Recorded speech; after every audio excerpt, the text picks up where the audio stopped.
আসসালামু আলাইকুম। আমন্ত্রণ প্রবাস বাংলার নিউজে। সাথে আছি আমি উমায়রা ইসলাম। ওমানে বাংলাদেশি মালিকানাধীন গালফ এক্সচেঞ্জ দিচ্ছে সেরা রেট। দেশে প্রিয়জনের কাছে টাকা পাঠাতে আজই যোগাযোগ করুন আপনার নিকটস্থ গালফ এক্সচেঞ্জে।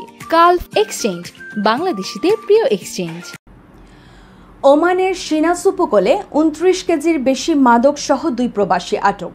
ওমানের উত্তর আল বাতিনা পুলিশের কোস্টগার্ড সিনাস উপকূলে অভিযান চালিয়ে 2 এশীয় প্রবাসীকে আটক করেছে। তারা সমুদ্রপথে অবৈধভাবে ওমানে প্রবেশের চেষ্টা করছিলেন।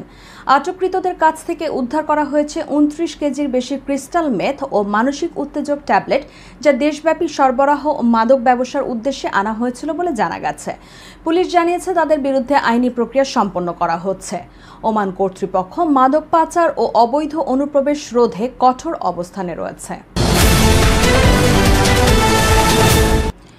ওমানের ট্রাফিক সেফটি প্রতিযোগিতা 2025 নিয়ে রবিবার প্রধান কমিটির 3য় বৈঠক অনুষ্ঠিত হয়েছে।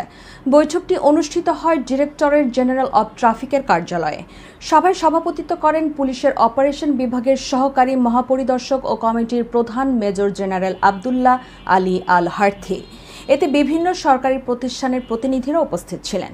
বৈঠকে প্রতিযোগিতার ওয়েবসাইট চালুর, ইলেকট্রনিক নমিনেশন ফর্ম গ্রহণ এবং 2025-2026 সালের 4র্থ সংস্করণ শুরুর সময়সূচি নিয়ে সিদ্ধান্ত হয়।